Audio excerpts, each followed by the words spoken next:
personally, like, he's falling off a little bit. I think it's hard to keep up your motivation at this point because what is he actually playing for, right? Like another championship. I'm sure he wants it, but it's like military's around the corner. You don't have that world championship to play for, unfortunately. Whereas RagnaroK is on the up and up. And he has the Infester unit, which is so good. Okay, our game is loaded up. It's going to be on King's Cove. Let's go.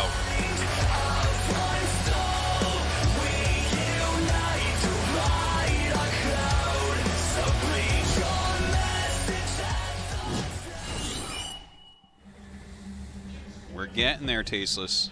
Oh, yeah, we're almost to 4,000. I wasn't looking at the screen, but you're right. Classic. And as you know, when we get to 4,000, the world ends. So, by the Mayan calendar. Yes, we're going by the Mayan calendar so here. We're not entirely sure. Chivo, RagnaroK. The Mayans, of course, huge fans of the GSL. You know, anytime you get a year with a lot of zeros in it, you know the world's going to end because the universe is concerned with that. Well, the universe likes round numbers. It does, yes. Especially when it's based off, you know, arbitrary rotations of the Earth around the sun. Yes. When you were really young, did you have what was that called? Y2K? Was there a scare in your family or neighborhood? No, I remember my mom filled up a bunch of old milk jugs with water and put them outside of our door. But that was it. That is pretty cringy, though. That is. Yeah, but I mean, it takes like 3 seconds to do, right? It's that's like just true. It's like old jugs, and she's like, well, may like as she well. took out a loan from the bank and just bought bullets or something. But you don't even have a gun. Y2K was the belief that in the year 2000 all the electronic equipment would fail and planes would fall out of the sky. Yeah. Yeah, it didn't happen. From Bulgaria, welcome. Kanye would cheer for RagnaroK. I don't know why, but all right. Yeah, why not? Now, I do think RagnaroK is going to come out of here and surprise everyone. He's one of the guys that really is playing so much better lately. Yeah. He's kind of filled out his later game. He was a very aggressive Zerg for many, many years. Fell off the radar for a little bit. He's come back with some good defensive plays, some good macro plays overall. His kind of everything about him is looking a lot better now. So I'm feeling it, man. I think so. And we saw that my call in the last group was fantastic. Solar Rogue. That was actually the right call, and then Solar lost. That's not my fault. The call itself, though, was right. amazing. You were correct. Right. I was right, and then Maru, like, somehow in the rematch. Listen, if this was MLG, never would have happened. Extended series never would have happened. Maru would be out. If it was the way the tournaments were intended to be played. Yeah. By the way, we got a Stargate opening here. Yep. We do. It's going to be Phoenix's, not Oracle first, actually. Yeah, get that Phoenix to, I guess, push out the Overlord. I like that against the Speed Overlord anyways. Yeah, you're not going to catch him at all with the Oracle. And I feel like, you don't really regret getting the Overlord speed, I feel. But, making the Phoenix, I feel like this is the last thing you want to scout because there's no real counter. You're like, oh, yeah, Stargate, that's like a pretty good play. It's not like I'm in danger or anything, but now he can kill my Overlord if it stays over here. So I guess that was my whole scout. Okay. And so now, everything's pretty passive to start things off, Artosis. Yeah. Well, that's what you're going to get with the Overlord speed plus you can't Phoenix really. opener. The Zerg can't, or excuse me, the Protoss can't do anything until you're able to start to hide what you're doing. Make the Zerg guys, otherwise they're just going to counter what's happening. Yeah, we'll see if Classic goes for the 3 Oracle play. It's been pretty popular lately. Certainly it has been. He's already getting his second Oracle now. Some shading around. A decent amount of Lings out here. Okay, we've got the Robo starting now. So a lot of times Protoss are trying to avoid going into a super late game. They're trying to come in with some type of attack, some type of timing to come in there and then kill the other the Zerg player off. As the Zerg player is in the process, not always, but generally, of just trying to get into a really unstoppable late game. Mm-hmm. With the I want to mention something, right? Because a lot of times we'd see, like, a Stargate opener and then into Archon drop. was very, very popular for a long time. But since we've seen, and it hasn't been that long, but since we saw the nerf to pickup range on the Prism, we haven't seen any Archon drops. And I wonder if that's going to continue to be the case. It's just so hard to not lose your Prism to the Queens at this point and still save the Archons. So that was the one thing I was really afraid of when they announced that change, was that Archon drops would go away. And it's like, oh, that's kind of the macro opening for Protoss, right? It's like some light harassment. You don't really get that much done, but you force some roaches, and then you take your third. You're feeling good. But anyways, just going into Immortals. No biggie here. Yeah, I think we're still going to see some changes in the meta over time. I mean, we're still pretty new into the patch and stuff. Yeah, certainly. Excuse me. You got a little frog in there? Yeah, I'm a little bit of coffee today. I don't know. Okay, so we go. The 3 Oracles are coming in now, and they're going to target down a handful of drones. Actually loses 1 Oracle. Yeah, that wasn't the best control. He hit the Queen twice. It seems like he was on attack move, maybe, or something. Like, yeah, or some kind of misclick there, and almost losing the 2nd Oracle. And when that Oracle is that low, you basically can't do the harass anymore because it's so easy to just shoot it right out of the sky. I love the Baneling Nest that's being made right now. Shout out to the Baneling Nest. Shout out to the Baneling's Nest, man. It was so stupid the other day. Shout out to the city of Oakland. Like, yeah. Anyways, I kind of hope that we get to see this, the Roach tech plus Baneling tech. I've really liked that lately, and how it's gone into Spire occasionally. Yeah. It's been some cool plays. Third Nexus is going to be finishing up here for Classic. Everything looking very standard on his side. But yeah, I really like that kind of tech route right now. I feel like Hydras have gone out of the meta slightly. It looks like he wants to do a Baneling drop. That pairs pretty darn well with the quick Overlord speed. Yeah, makes sense. So it looks like he's going to have one of those coming up here from the north. And we have 5 gateways coming down now. Yeah, just kind of powering up. Yeah, and this is, so far, I mean, a pretty conservative play here. It's going to be the Zerg that's going to come in here with the first possible real swipe. I mean, the Oracles just kill it, usually a minimal amount of drones, and the game continues on. But he's going to basically try to draw the Protoss' screen away from where the expansions are. That's like what we're seeing right now. Notice how he's attacking right at that moment. This is where he's attacking you. Yeah. And then the Banelings start to drop, but a great pullback right there. Phoenix comes up, a couple Stalkers warping, maybe in the wrong location. Yeah, it doesn't seem like start unloading that. Yeah. Oh, hey. Wow, actually. Yeah, that was totally fine. And now the other one is coming in here. Yeah. Well, picks him back up. I love it. I love it. Utilize that full health. RagnaroK knows exactly how long he can go for. He tries to drop them out to roll them down, but they can't get controlled quickly enough to not detonate on top of the Stalker. It wasn't as successful as he was looking for, obviously. That had potential to do a lot more, but I think it was totally fine where it ended up.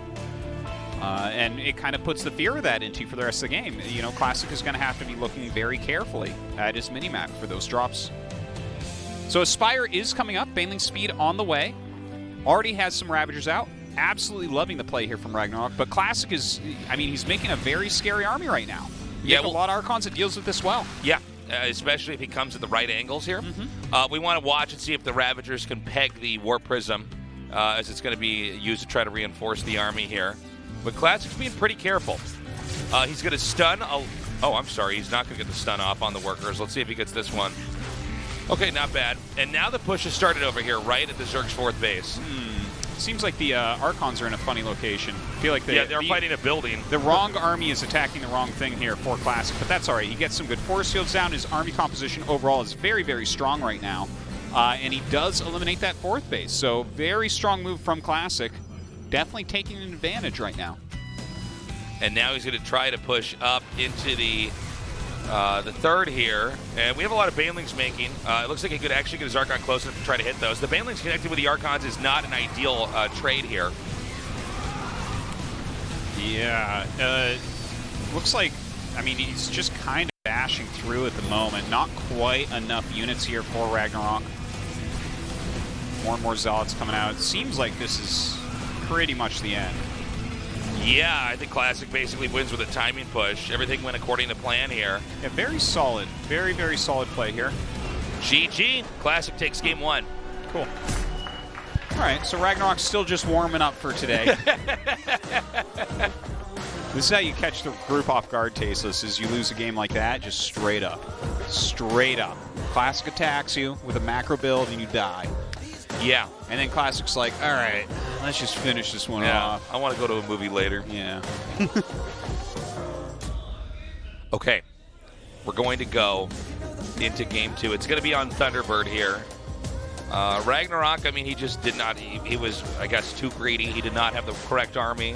He was not in the right position to try to take that fight on. I mean, Classic won at the 4th base and decided to continue to push, got through the 3rd, and smashed RagnaroK. We'll see if RagnaroK tries a different technique or opening here in game 2, but for now, Classic looking very solid, I think, as we can all expect, except for Artosis.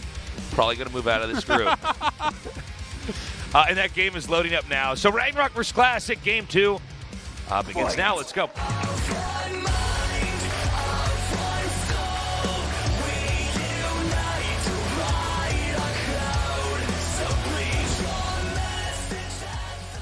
Talking a lot of trash today, white bread. What, you called me white bread? Yeah, What man. does that even mean? Classic. You with your safe little predictions, you're like, I think the #1 ranked WCS Korea player is going to advance. In fairness, Thanks, Tasteless. that is how I predict. I'm like, well, I don't know. I think that guy's the best player. He should win. Chivo, RagnaroK.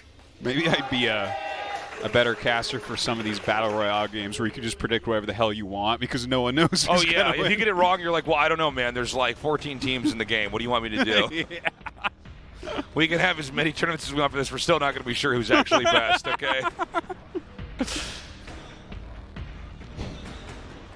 So,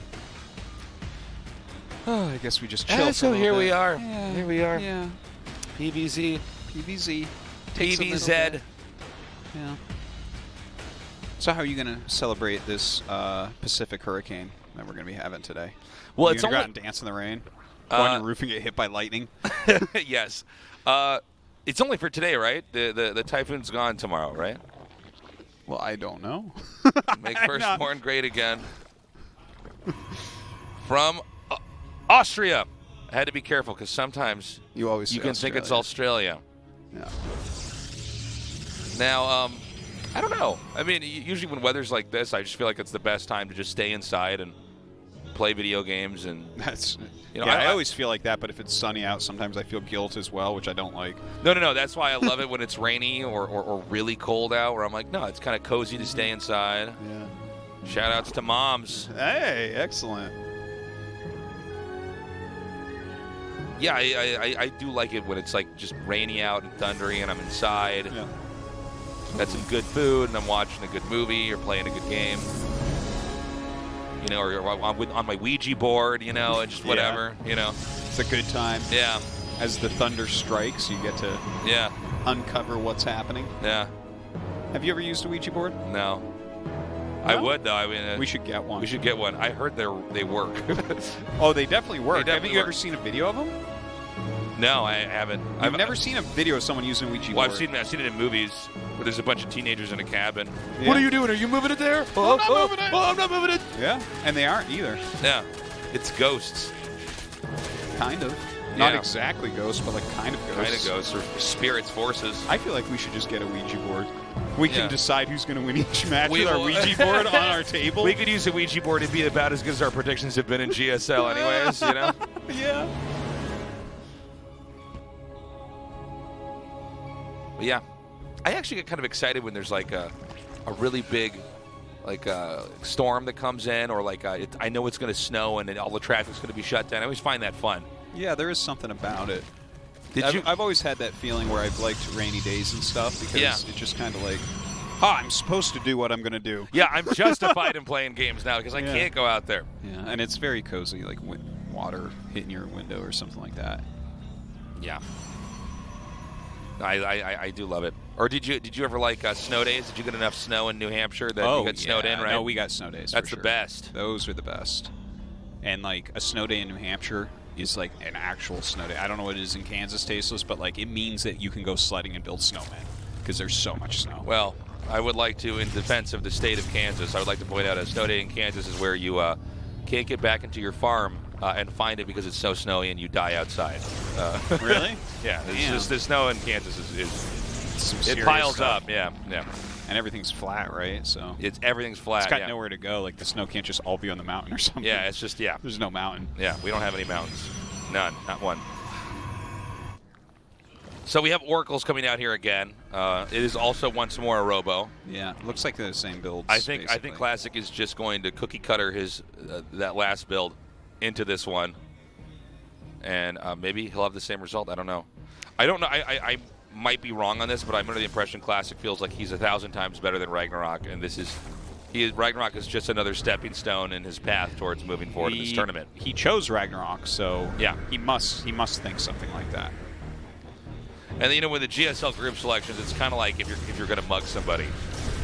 You know what I mean? Like if you're going to mug somebody, you're going to pick someone you think you can mug. Oh! Oh, get wrecked. Yeah, if you're going to bet. mug someone, you do pick someone you think you can mug. Unless you're like some GSLers, like, I want to mug the strongest person in the world. I'm like, well, I just want to steal your wallet. So, yeah, but it is a bit of a mugging. That's why there's some drama in the group selection. It's like, who's picking who? Oh, you think you can clearly beat this guy? Yeah. You know? And then you talk trash and you don't pick up Juan? Yeah. What's that all about? Yeah, what's that all about? RagnaroK. And so I feel like, again, this is the mugging then. This is Classic saying, I can take this guy's wallet. I actually don't even have to pull out a gun. I can shout loudly. You know? That's how I Give me your wallet. Flies out. Well, for a lot of us, like when I mug someone, I definitely just kind of shout at them to get their wallet, because then if I go to court, it's like I didn't have a weapon. Right? I have a Snickers bar under my shirt that I use. Well, I think that counts as a weapon. Yeah. Well, they think it's a weapon. Well, even if you use your voice, you're tasteless, so your voice is actually considered a lethal weapon. Did you guys know Artosis said that if I was one of the X-Men, I would be Banshee? And for those of you who don't know the X-Men, well, Banshee's a guy who's the dumbest X-Man just about. His voice just makes sonic booms. And he flies by screaming at the ground. Screaming into the ground. That's me. Flies by so screaming funny. at the ground. I'll be back, Artosis. I jump up and be like, oh, GG, flying through the air. If I was the X-Man Banshee, I would retreat from Protoss so quick from screaming at them at my monitor all the time.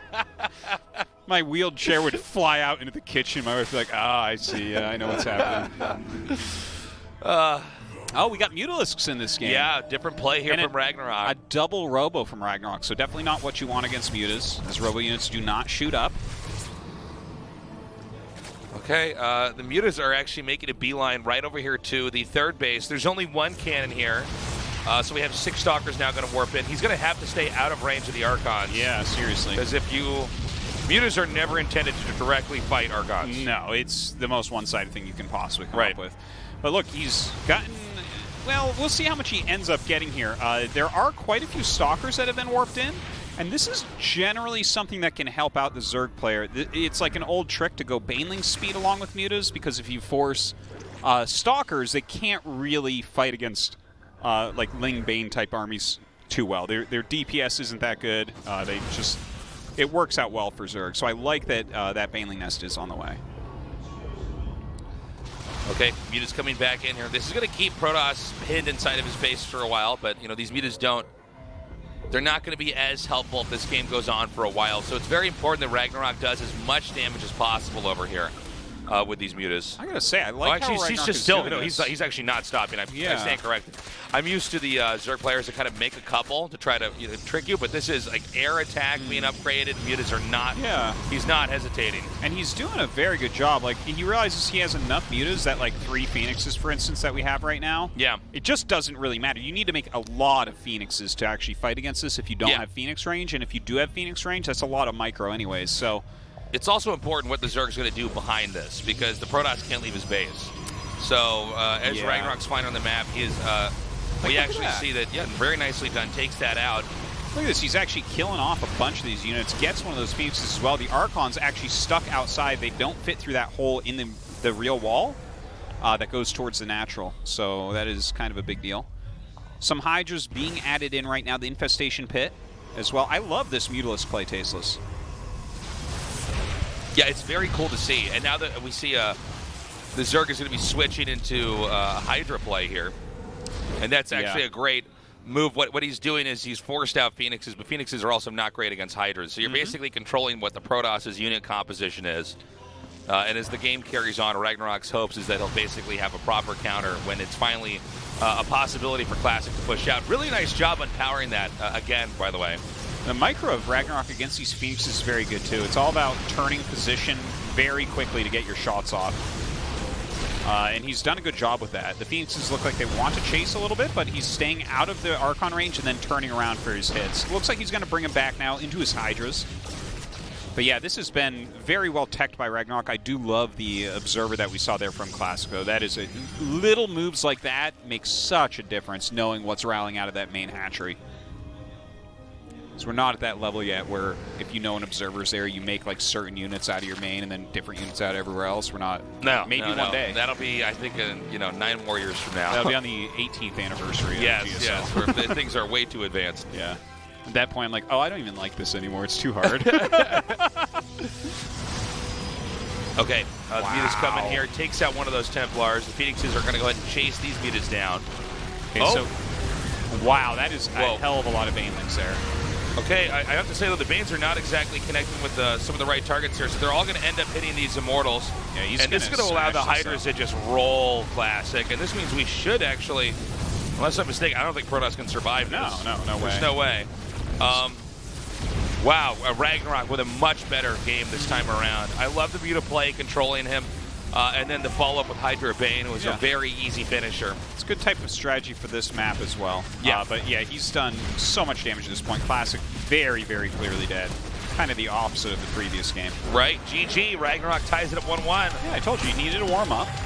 That first game. You were right. That first game was just, they didn't want to give him enough practice time. And here he is. He just ready to advance out of this group tasteless. Well, Classic basically played the same as he did in Game 1. Yeah, it was pretty He was attempting to mug him again. But I think RagnaroK really showing that he can actually mix it up. He can change his play style, and he did a very nice job of it. So I think we're going to have to see much better play coming out here from Classic. This next map, Triton, I don't think is as good for the Mutalist type play. I think Thunderbird is really fantastic because you have 1 point to defend and it's very long to walk. Right. And just the layout of the 3 bases, you can kind of jump from base to base, and the opponent's army has to walk longer to get there. So, yeah, I don't think Triton we can see the exact same strat out of RagnaroK here, but I don't know, let's see. I haven't seen too much of this map as of yet. Yeah, it's still a new map. That game's loaded up. So Game 3, Classic vs. RagnaroK starts now.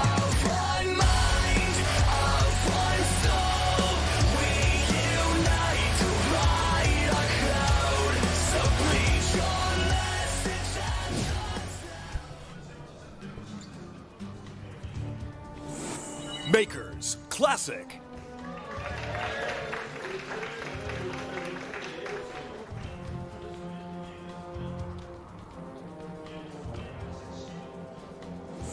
Chivo RagnaroK. All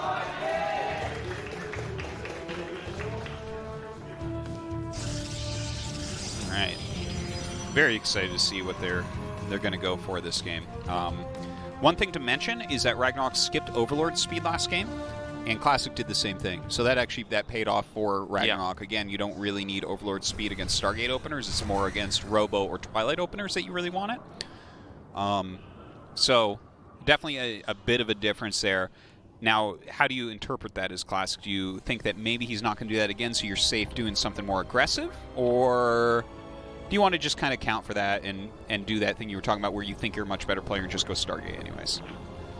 I don't know. I mean, let's see what happens.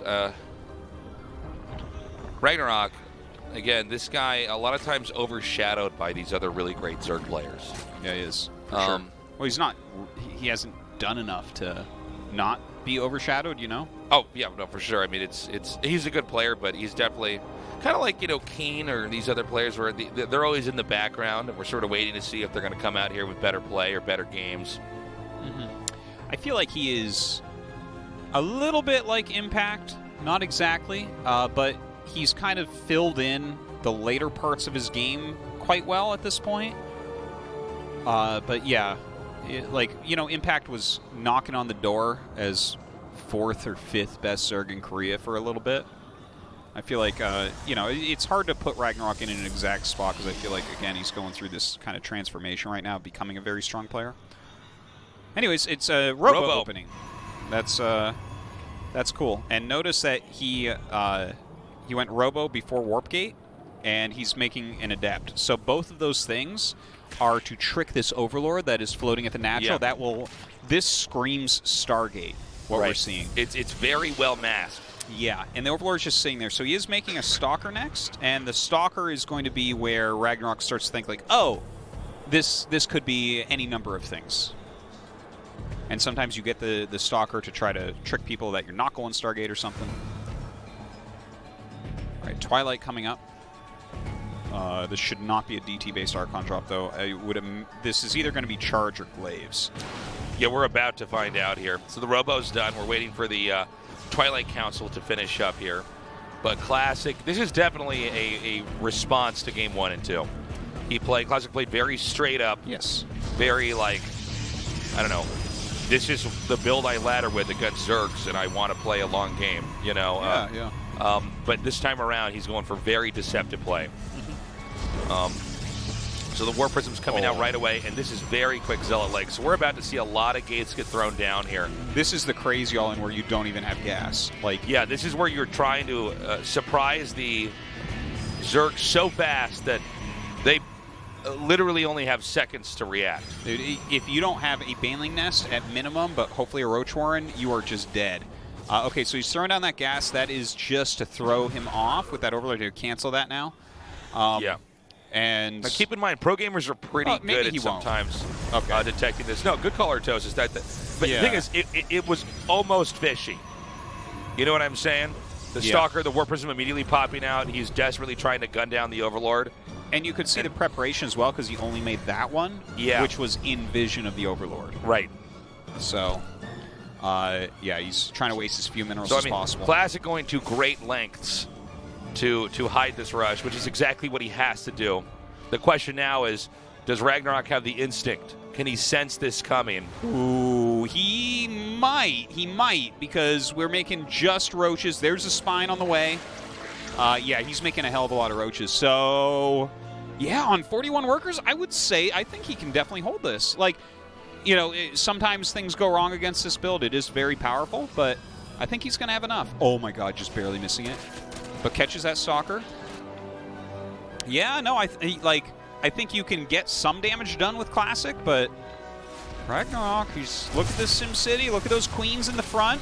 Good stuff. Yeah, everything is basically where it needs to be. The Warp Prism already in yellow health now.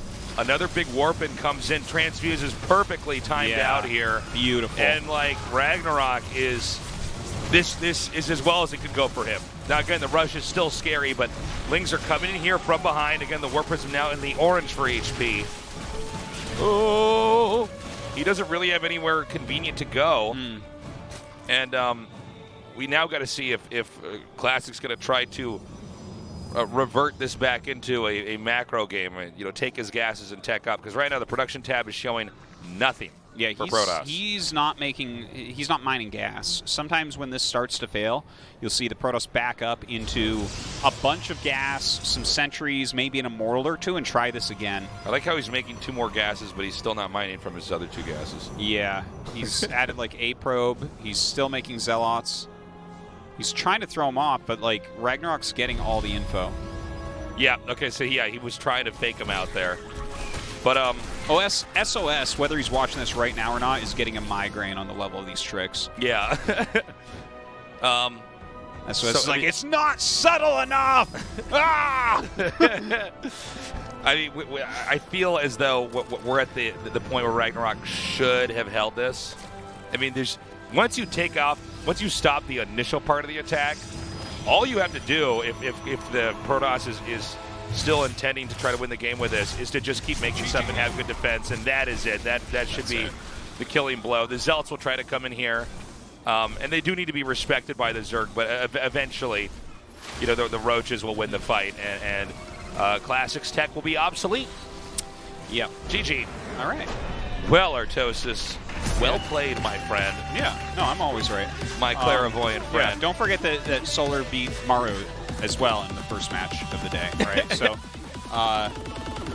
yeah, no, this is, like, I mean, Classic is very good, but you can see RagnaroK is improving. He's hungry to do well at StarCraft 2. He doesn't have those big accolades, and a player like that definitely puts in that effort. I mean, I think it's exciting.